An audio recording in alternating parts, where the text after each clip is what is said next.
Kalau kaitannya kita berbicara masalah demokrasi, baik itu pilihan apapun, kita selalu memberikan wawasan kepada sahabat-sahabat yang mana kaitannya dengan kecintaan kita terhadap negara. Itu salah satunya ditunjukkan dengan kita ikut pesta demokrasi.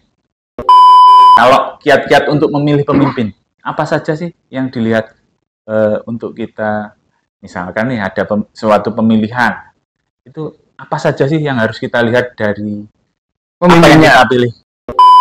Kalau kita menginginkan negara itu yang baik, maka idza kana umaraukum khiyarukum. Maka pemimpin kita itu harus benar-benar pilihan kita. Nah, pilihan itu adalah sesuatu yang murni, yang ada atau yang lahir dari diri kita.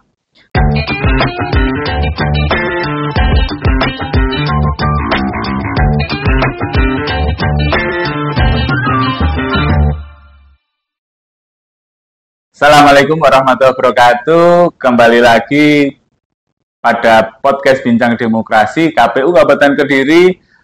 Dalam hal ini kita kedatangan tamu yang spesial di hari Maulid Nabi Muhammad SAW. Siapa dia? Beliau adalah Sekretaris PW Rijalul Ansor Jawa Timur. Selamat datang Gus Rizmi. Siap Mas Eka, matur suwun. Alhamdulillah, matur nuwun dalam rangka Maulid Nabi. Ini momen yang spesial. Kita dihadiri langsung oleh Sekretaris PW Rijalul Ansor Jawa Timur. Gus, pripun kabare hari ini? Alhamdulillah, sehat-sehat Mas Eka. Ini di tengah padatnya jadwal mulutan masih menyempatkan datang untuk di podcast kami, podcast Bintang Demokrasi. Nah, matur suwun sakdereng Gus. Pripun kabare hari ini? Sehat nih? Alhamdulillah, sangat sehat nih. Gus, ini kan biasanya jenengan setiap hari sholawatan, terus pernah nggak dengar kata-kata demokrasi? Pernah ya? Iya, pernah. Menurut jenengan, dari kacamata jenengan, apa sih demokrasi niku? Demokrasi niku kalau dari kita nggih di kalangan pondok pesantren ataupun di organisasi Rijal Ansor Jawa Timur, kalau kita itu kan memang dari awal kita dididik untuk kita berdiskusi dan bermusyawarah. Apalagi kalau misalnya ada suatu permasalahan, kita memang diwajibkan ataupun dianjurkan untuk bertabayun. Jadi demokrasi itu adalah bagaimana, kalau menurut saya, bagaimana kita bermusyawarah ataupun memilih sesuatu ataupun keputusan apapun itu, yang mana pilihan itu sesuai dengan musyawarah ataupun diskusi dari berbagai macam pihak. Itu kalau menurut saya demokrasi. Mungkin pandangannya berbeda nggih antara demokrasi yang sesuai dengan pemikiran saya dengan demokrasi yang mungkin sesungguhnya itu bagaimana kan? Jadi memang kita di sini obrolan kita, podcast kita memang merangkum dari apa sih demokrasi dari semua sisi, Gus. Nah, jadi memang kita tidak bisa memaksakan demokrasi di pondok bagaimana, di kalangan yang lain bagaimana, itu bebas untuk mengartikan. Siap. Tapi yang jelas makna dari demokrasi yang kita bangun, jadi bagaimana pemilih ini dapat menyalurkan aspirasinya. Oke. Terus apa yang menarik dari demokrasi di Indonesia, khususnya di Kabupaten Kediri? Jadi gini, warga kita kan majemuk dan sistem pemerintahan kita kan berbeda dengan sistem pemerintahan yang ada di negara-negara lain. Baik itu mungkin ada yang memakai sistem kerajaan ataupun yang lain. Nah, kita kan berbeda. Ada beberapa aturan yang mengharuskan kita untuk kita berdemokrasi. Dia ya memang anjurannya seperti itu gitu, untuk demokrasi itu. Terus kalau di dalam, mungkin kalau jenengan dulu kan juga sebagai ketua PC Ansor Kabupaten Kediri. Sekarang naik menjadi sekretaris BW Ansor Jawa Timur. Aplikasi demokrasi di dalam organisasinya yang jenengan ikuti bagaimana, Gus? Maksudnya pengaplikasiannya demokrasi. Jadi sama halnya dengan mungkin demokrasi yang ada di negara kita, negara Indonesia. Jadi kalau pengalaman saya di tahun 2019 itu saya mencalonkan sebagai ketua Ansor dan waktu itu terpilih, itu kita juga menerapkan demokrasi yang ada di Indonesia. Seperti halnya kita memilih bupati ataupun memilih gubernur dan memilih presiden, itu kan semua semua haknya kan di tangan rakyat. Siapa yang jadi itu apa kata rakyat. Dan aplikasi di organisasi kami, khususnya di Ansor, itu juga seperti itu. Siapapun yang menjadi ketua Ansor itu harus melalui demokrasi, yaitu sahabat-sahabat Ansor di tingkat bawahnya ini berhak untuk memilih siapa yang nantinya menjadi ketua Ansor di masing-masing tingkatan. Bahkan ketika sudah terpilih ketua Ansor di masing-masing tingkatan, itu juga ada demokrasi pemilihan anggota Ansor. Itu pun tidak menjadikan ketua itu memilih sendiri anggotanya, tidak. Tapi ada, kalau kita ada tim formatur, yang mana tim formatur itu dari berbagai macam elemen, yang mana tujuannya untuk membantu siapa yang cocok ataupun yang pantas untuk menjadi anggota Ansor. Jadi prakteknya di kami itu semua serba demokrasi. Prakteknya seperti itu. Oke. Jadi saya lihat ini ya, jadi umur anggota Ansor itu memang di kalangan anak muda ya. Nah, di tahun-tahun politik, ini biasanya yang lebih apatis itu anak muda. Pripun Gus untuk mengajak nih bagi teman-teman kaula muda, jenengan juga masih muda, saya juga masih muda kok. Bagaimana sih meningkatkan giroh untuk bagaimana berdemokrasi, bagaimana berpolitik untuk teman-teman kaula muda, menurut jenengan? Jadi gini, spesifiknya kalau kaitannya kita berbicara masalah demokrasi, baik itu pilihan apapun, kita selalu memberikan wawasan kepada sahabat-sahabat yang mana kaitannya dengan kecintaan kita terhadap negara. Itu salah satunya ditunjukkan dengan kita ikut pesta demokrasi.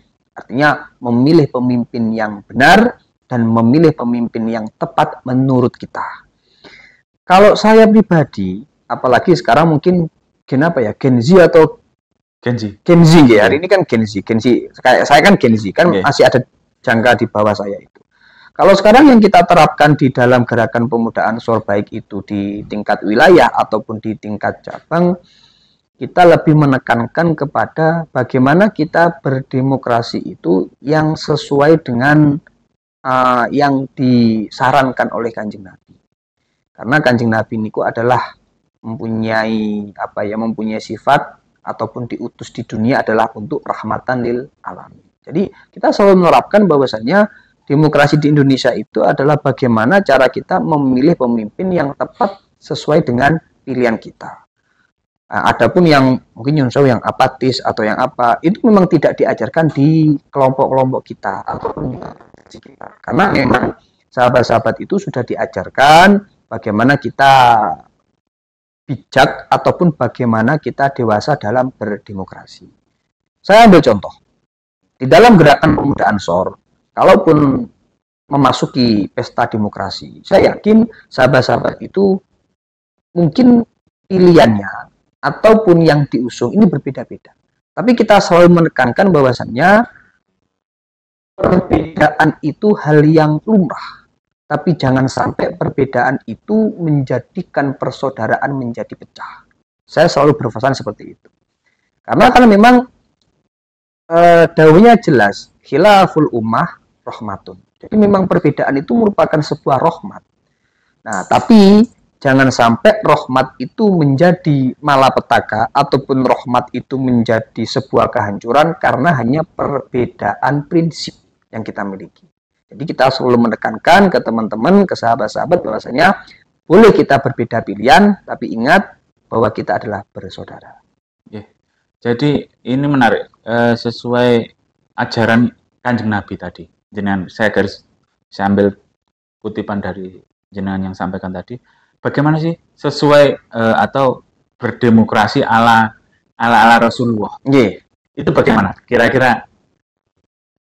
Jadi gini, di kita itu berorganisasi itu ada 3 prinsip. 1, ukhuwah Islamiyah, ukhuwah watoniyah, dan ukhuwah basyariyah. Jadi kalaupun misalnya ada perbedaan di kita selalu menekankan sesuai yang diajarkan oleh para ulama, para anbiya, juga para nabi, bahwasanya kalaupun terjadi suatu perbedaan di antara pilihan kita, cara mengembalikan bagaimana supaya kita menjadi saudara lagi, itu kita harus menekankan bahwa ukhuwah Islamiyah itu ada. Ukhuwah Islamiyah itu adalah persaudaraan kita berdasarkan kita sama-sama umat Islam. Jadi artinya jangan sampai ada perpecahan di umat Islam hanya gara-gara beda prinsip ataupun beda pendapat. Yang kedua, kalaupun mungkin kita berbeda pendapat dengan orang lain, maka yang kita tekankan adalah ukhuwah watoniyah. Yang mana rasa persaudaraan kita itu didasarkan dengan kita sama-sama menjadi warga negara Indonesia. Kalaupun lebih luas lagi, mungkin ada warga negara Indonesia yang ada di negara lain, itu maka kita terapkan ukhuwah basyariyah. Yang mana ukhuwah basyariyah itu rasa persaudaraan kita itu berdasarkan dengan kita sama-sama menjadi makhluknya Allah Subhanahu wa taala. Jadi itu yang selalu kita tekankan, dan itu yang diajarkan Kanjeng Nabi. Kanjeng Nabi itu perbedaan pendapat di antara para sahabat itu hal yang lumrah dan hal yang biasa. Tapi bagaimana perbedaan pendapat itu menjadikan suatu rahmat, bukan menjadikan suatu perpecahan. Ini menarik. Jadi seperti simbol di Garuda itu, Gus ya. Bhinneka Tunggal Ika. Itu memang salah satu perekat mungkin yang terjadi di Kabupaten Kediri. Ini saya flashback ke tahun 2024, Gus. Itu kan ada 2 pemilihan. Dan alhamdulillahnya di Kediri, khususnya di Kediri, umumnya di Indonesia, itu melaksanakan 2 penyelenggaraan pemilihan dan pemilihan kepala daerah itu lancar. Nah, di dalam lancarnya itu, di dalamnya juga pasti ada riak-riak seperti black campaign, terus ada money politik. Itu pandangan dari jenengan bagaimana untuk ada black campaign dan money politik itu apakah sudah pas atau bagaimana? Kalau di kami untuk menghina, black campaign menghina gitu. Saya kan menghina. Black campaign itu untuk menghina orang lain itu memang tidak dianjurkan. Jadi di kami itu tidak ada. Ibaratnya kalaupun kita bersaing ataupun kalaupun kita berbeda pilihan, itu merupakan hal yang lumrah. Tapi di kami tidak pernah diajarkan untuk kita saling menyakiti, untuk kita saling saling mencemooh ataupun untuk saling mendebat dengan hal yang kurang pantas. Itu memang tidak diajarkan di kita. Artinya bagaimana penerapan demokrasi itu ya sesuai dengan demokrasi yang berakhlakul karimah. Prinsipnya seperti itu. Bahkan kalau di kami salah satu syarat menjadi ketua di organisasi kami di Ansor itu ya salah satu syaratnya adalah bagaimana kader itu bisa berakhlakul karimah. Jadi memang itu yang diajarkan oleh guru-guru kita ya seperti itu. Oh, terus yang terkait money politik tadi, Gus. Oh, ini. Ampun, Gus. Ini yang agak susah ya, saya money politik ya.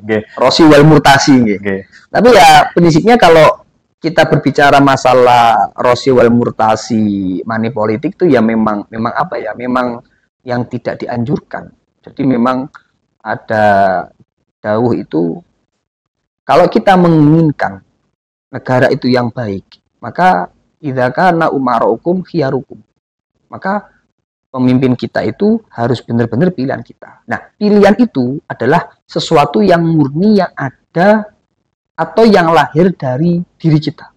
Kalaupun kita, mohon maaf, adanya money politik, adanya jual beli, itu menurut saya itu tidak sesuai dengan pemimpin yang khiyarukum. Artinya kita dikendalikan oleh sesuatu gitu loh.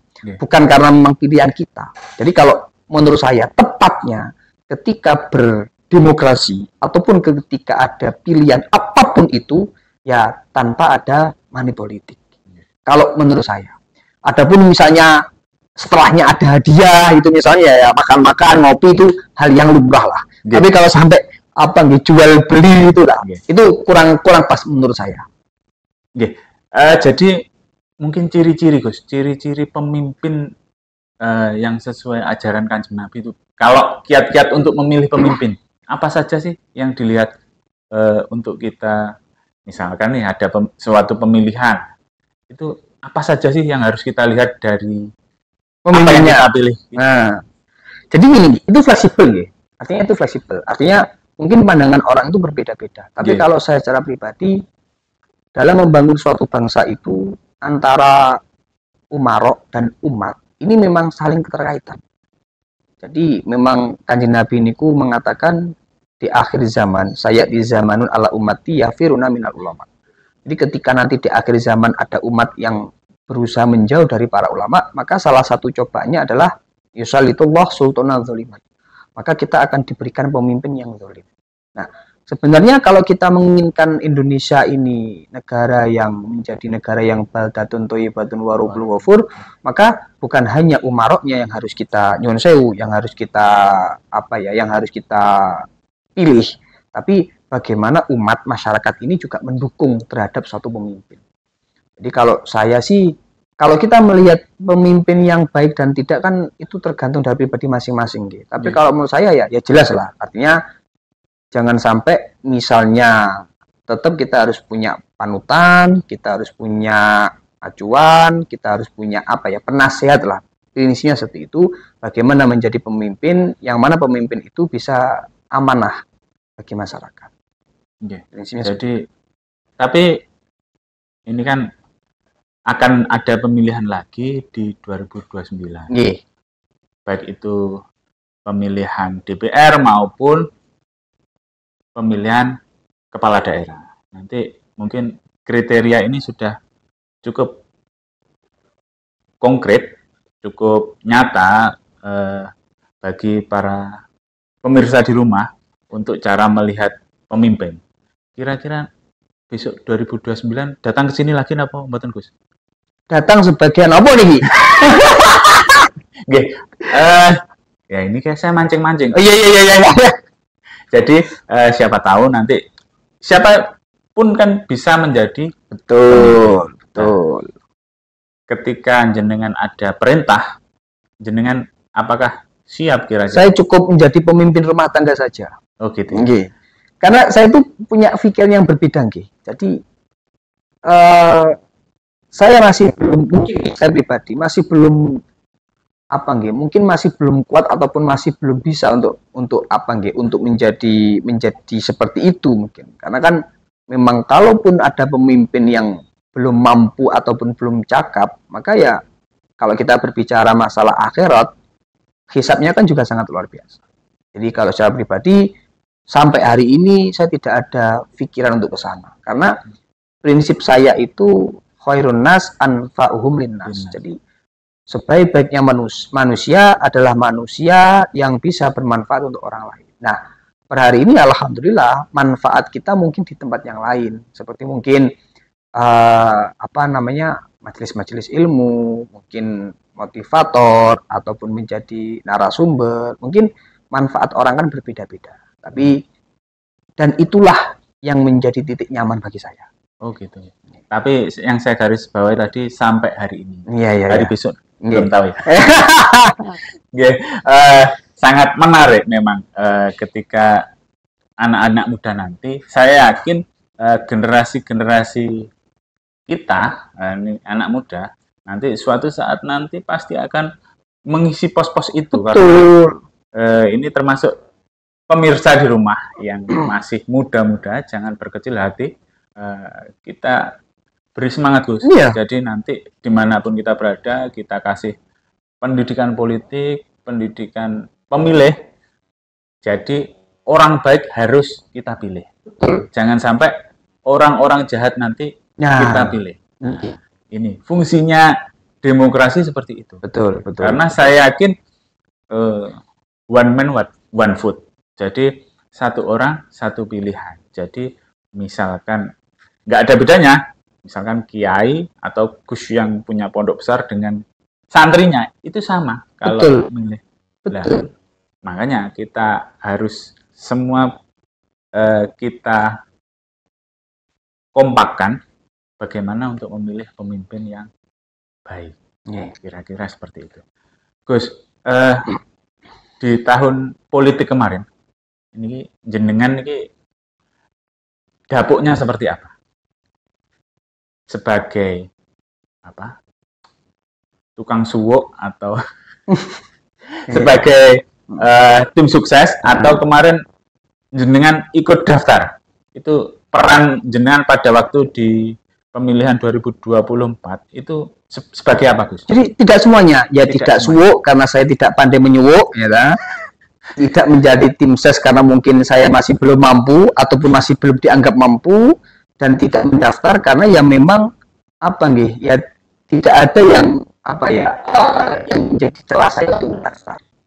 Jadi ya kemarin kita hanya sebagai partisipasi mawon, mengikuti jalannya pesta demokrasi dan memimpin pemilih yang memilih pemimpin yang baik. Berarti tapi milih ya? Milih. Saya harus. Saya tidak harus. Karena salah satu kecintaan kita terhadap bangsa ini ya harus ikut pesta demokrasi. Karena menentukan pilihan kita di 5 tahun yang akan datang. Terus pandangan jenengan terkait hiruk pikuk yang kemarin di 2024. Pandangan jenengan itu penilaian jenengan terhadap demokrasi di Kabupaten Kediri seperti apa?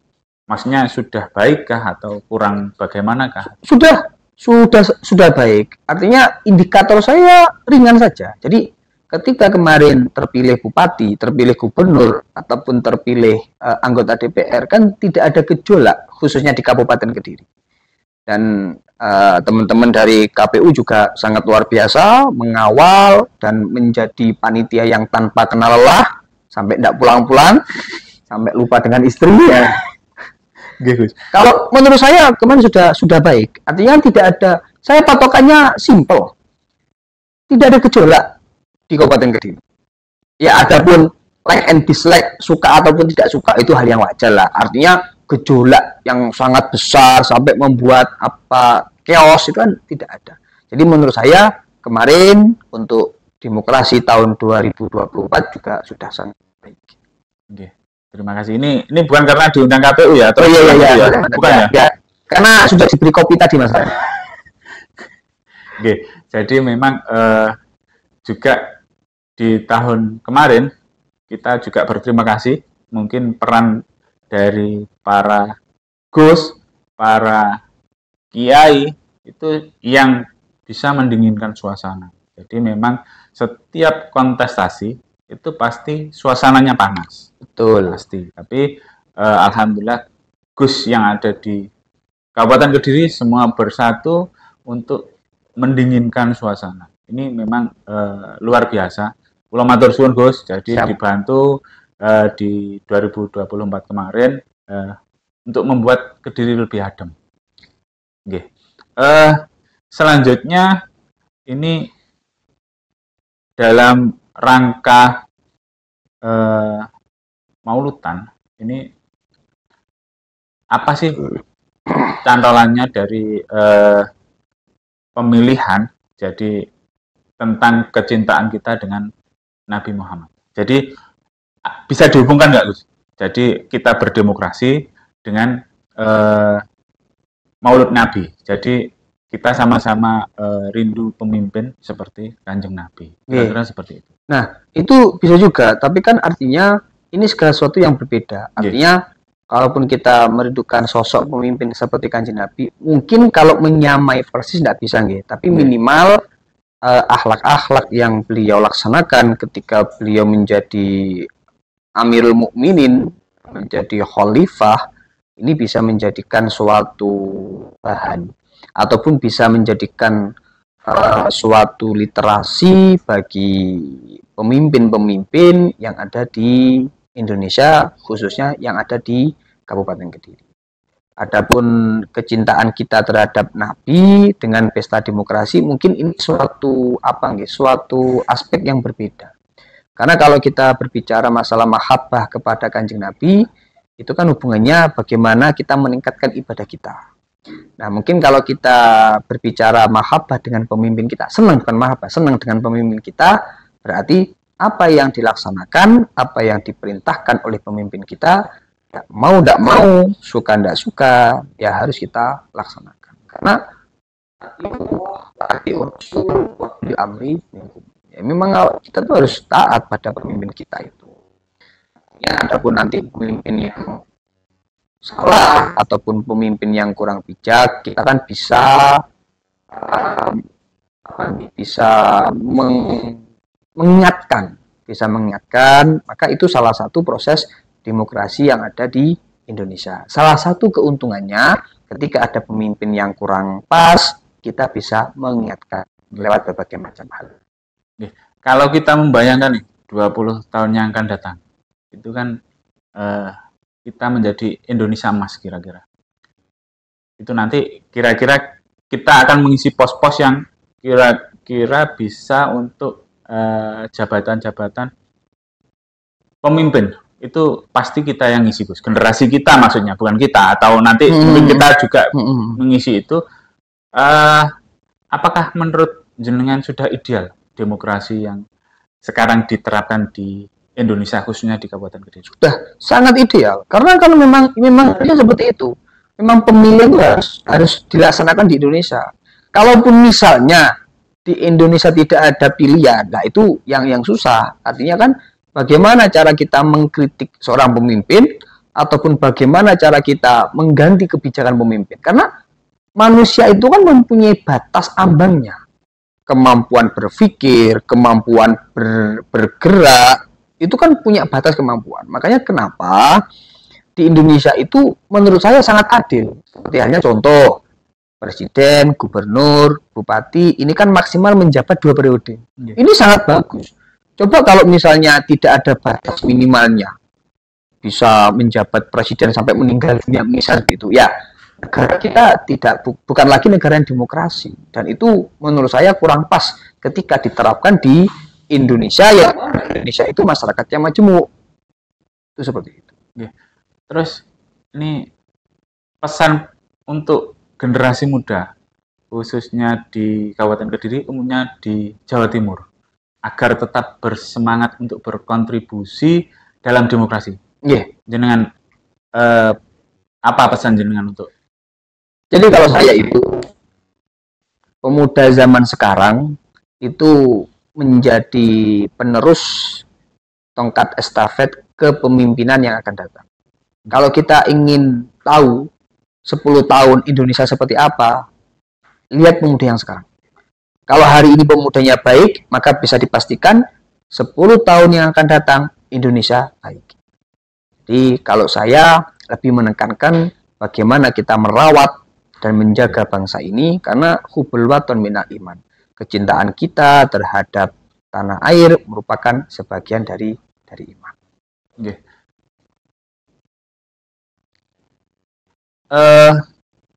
Terima kasih. Mungkin luar biasa sekali pertemuan hari ini.